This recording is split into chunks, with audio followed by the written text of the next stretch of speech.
নমস্কার, আপনারা দেখছেন এনএ সঙ্গে আমি প্রিয়াঙ্কা। রাজধানীতে গুলি চালনা, ঘটনাস্থলে মৃত্যু এক ব্যক্তির। মঙ্গলবার সন্ধ্যা রাতে ত্রিপুরার রাজধানী আগরতলার শালবাগান এলাকায় বাড়ি থেকে ডেকে এনে এক ব্যক্তিকে গুলি করে হত্যা করল দুষ্কৃতীরা। মৃত ব্যক্তি স্থানীয় একটি ক্লাবের সাধারণ সম্পাদক।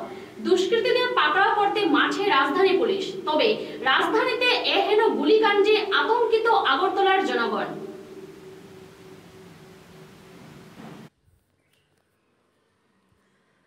নির্বাচনী আচরণবিধির ফলে কঠোর নিরাপত্তা বলয়ে রয়েছে ত্রিপুরা। আর এই কঠোর নিরাপত্তার মধ্যে সন্ধ্যা রাতে রাজধানী আগরতলা শহরে চলল গুলি। আতঙ্কিত শহরবাসী। গুলিকাণ্ডে নিহত রাজধানীর বনেদি ক্লাব উষাবাজার ভারতরত্ন সংঘের বর্তমান সাধারণ সম্পাদক দুর্গাপ্রসন্ন দেব ওরফে ভিকি। ঘটনাটি ঘটেছে মঙ্গলবার সন্ধ্যায় রাজধানী সংলগ্ন বামুটিয়া বিধানসভার অন্তর্গত শালবাগান এলাকায়। জানা গেছে, মঙ্গলবার ভারতরত্ন সংঘের সাধারণ সম্পাদক দুর্গাপ্রসন্ন দেবকে বাড়ি থেকে ডেকে নিয়ে শালবাগান এলাকায় রাজু বর্মনের নেতৃত্বে বিমান দাস, রাকেশ বর্মন, দেবদাস, দেবব্রত নামে 5 ব্যক্তি পূর্ব পরিকল্পিতভাবে দুর্গাপ্রসন্ন দেব ওরফে ভিকিকে মাথায় গুলি করে খুন করে। পরে এই খুনের সংবাদ পাওয়া মাত্রই দুর্গাপ্রসন্ন দেবের পরিবারের লোকজন ঘটনাস্থলে ছুটে যান। ছুটে আসে পুলিশও। পুলিশ ঘটনাস্থল থেকে মৃতদেহ উদ্ধার করে ময়নাতদন্তের জন্য জিবি হাসপাতালের মর্গে নিয়ে যায়। মঙ্গলবার রাতেই পুলিশ এ বিষয়ে একটি খুনের মামলা হাতে নিয়ে তদন্ত শুরু করেছে। এদিকে এই ঘটনায় মৃতের পরিবারের পক্ষ থেকে দুষ্কৃতিকারীদের কঠোর শাস্তির দাবি জানানো হয়েছে। তবে সাধারণ নির্বাচন উপলক্ষে ত্রিপুরা সহ গোটা দেশ জুড়ে বলবৎ রয়েছে নির্বাচন আচরণবিধি। আর নির্বাচন আচরণবিধি বলবৎ থাকায় রাজধানী আগরতলা সহ গোটা ত্রিপুরা রয়েছে কঠোর নিরাপত্তা বেষ্টনীতে। আর কঠোর নিরাপত্তার মধ্যে কিভাবে রাজধানীতে গুলি চালানোর ঘটনা ঘটতে পারে, এই নিয়ে প্রশাসনের ভূমিকা নিয়ে প্রশ্ন তুলেছেন সচেতন মহল। পাশাপাশি এই ঘটনায় আতঙ্ক বিরাজ করছে আগরতলায়। সন্তোষ দাসের রাজু বর্মন মারছে, মাইরে যেটা আমার স্বামীর নাম দিছে। সন্তোষ দাসের রাজু বর্মনকে মারছে, যত মানুষ আছে সব রাজু বর্মন আছে, বিমান দাস আছে, সব কিছু আছে। ভিকি দেব বয়স 35। কি পাইছি তাই তো আমার সঙ্গে কথাই কইছে না, কথাই কইছে না।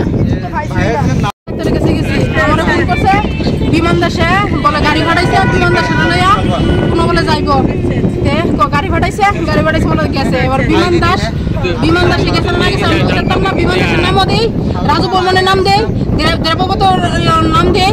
এবার আরেকটা ইয়োর নাম কিতা না রাকেশ বর্মন। এবার দেবদাস মানে টাইটেল জানি না আমি, দেবদাস নাম। আমার স্বামী কটার সময় বেরিয়েছে, আমি ডাক্তার গেছি অনুমান আমি কইতে পারতেছি না, বুঝছেন না? অনেক কটার সময় কইছে, আমি কইতাম না। আমার ফোন করছে 7:30টার সময়, আমি ফোন করছি, কি গো তুমি কই? তো আমি বিমানদার বাড়ি যাইতেছি। বিমানদার চিন্তা করেন আমার কিছু হয়েছে না। না বিমানদা মানে রাজুর লোকে মিশা রয়েছে, আমি কইতেছি তো ভাই বিশ্বাস করে না। না এবার ইতা করে কত বড় সুইচ অফ মোবাইল আর ভাইছি এবারে মোবাইল কত বড় খুলছে বলে ফোন করছি, বিকি আর নাই একটা টেলিফোন ধরছে। ঘটনাটা তুই এইটা কই যাচ্ছে না, ছাড়বাগান না কোনো বলে এখন নাই শেষ।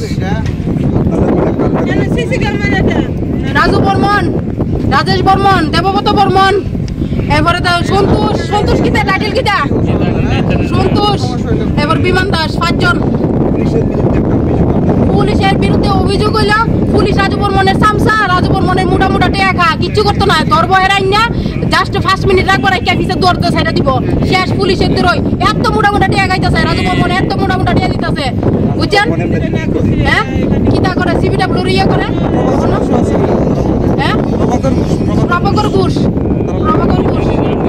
স্বামী তো রাজু বর্মনের বিরুদ্ধে আগ্রহ থানাতে গেছে, হ্যাঁ কিন্তু কেন কোনো স্টেপ লইছে না? কোনো না আছে, তারা হুমকি দিতেছে, ফোন করতেছে, তারা হুমকি দিতে বলে আমি কইছি আমার হাজবেন্ড কিছু কইরা লো, এবার তো তোমার এই অর্ডার দেয় আমি এবার থেকে হ্যাঁ ফোন করে না, এগুলি ঘুমে থাকে থেকে আজকে এই ঘটনাটা করছে। কেন জানি বাড়ির সামনে থেকে তুলে নিছে, আমি বাচ্চা লয়ে ডাক্তারের কাছে গেছি, আমার সিসি ক্যামেরাতে আছে, যে ওই তুলছে আমার বাড়ির সিসি ক্যামেরাতে আছে। কপালে একটা এখানে পুলিশের গাফিলতির কারণে কি আপনি আপনার সাহেব পুলিশের গাফিলতির কারণে, পুলিশের গাফিলতির কারণে পুলিশে আমি মেন দোষ হইল পুলিশ রাজু বর্মনের কেন টাকা খাইতো। আজকে আমার স্বামী জান নিছে, কালকে অন্য মেয়ের স্বামী জান নিতে পারে, তাহলে কেলিকে রাজু বর্মনের টাকা খাইতো পুলিশ। আপনারা এই যে আমার জানা দেন যে কেলিকে টাকা খাইতো, একটু জানান এতটুকুই। আর অনুরোধ এখন যে 5টা নাম কইছি তার বিরুদ্ধে অন্তত অতিরিক্ত স্টেপ নেন, যেমন দ্বিতীয় স্বামী না আর কোনো বউ কোন সিন্দুর যেমন নাম আছে, কোনো বউয়ের কোন সিন্দুর যেমন নাম আছে, এমন ধরো অনুরোধ আপনার কাছে, অনুরোধ রাজু বর্মনের ধরেন, রাজু বর্মনের ধরেন। নরসিংগড়ের বিমান দাস গাড়ি ফাটাইছে, ফাটাই সেটা হেরে লয়ে গেছে, এতটুকু আমি জানি। কোন ক্লাবে? ভারতরত্ন সংঘ। ক্লাবের সেক্রেটারি হইছে আমার হাজবেন্ড, এই নতুন হইলো এই লিগা হে এই রেশে সিবিডব্লিউ নিয়ে আমার স্বামী হাজবেন্ড দখল করে, তার লিগা রাজু বর্মন, বিমান দাস এই 5 জন লোক সবাই মিলে আমার হাজবেন্ড যুক্তি করে মারছে, লুট নিয়ে মারছে। কি মনে হয় ক্লাবের দিকে কি সূত্রপাত? হ্যাঁ, ক্লাবের দিকে আমার হাজবেন্ড ক্লাবের মেইন সেক্রেটারি হইছে, এখন মানে পূজাটা করবো, মানে হেয়ার প্র্যাকটিস নষ্ট হইব এ যদি মানে ইয়ে করে, তার লিগা বুঝছেন। মানে আপনারা যদি পারেন রাজু বর্মনের শাস্তি রেডি করেন, আমি আর কিছু চাই না। 5 জন যে 5 জন নাম করছে তার শাস্তি রেডি করেন, এতটুকু অনুরোধ। যেমন দ্বিতীয় কোন নারীর সিন্দুর নাম আছে আর এমন টিকে রেডি করেন, যেমন পুলিশও টাকা না খায় এমন তারা করেন, পুলিশও মোটা টাকা খা মোটা রাজু বর্মন থেকে বুঝছেন। এই বিজেপি সরকার লাগে বাইরে জান দিছে, ওখানে বিজেপি সরকার বাইরে লাগে কি করব ভগবান জানে।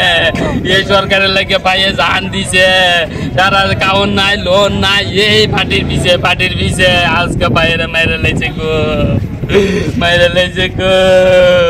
একটা নাম আইছে তাদের বিরুদ্ধে,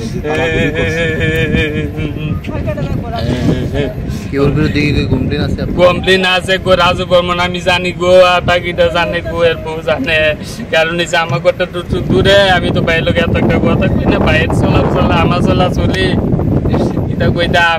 এই পাটির পিছে খালি পাটির পিছে শালবাগান বাজার।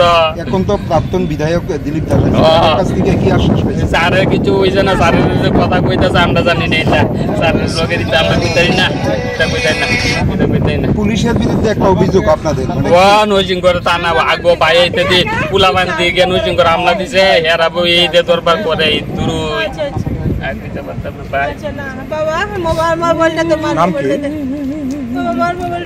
ধর্মনগর থেকে রাজকুমার দাসের প্রতিবেদন, NE8 নিউজ।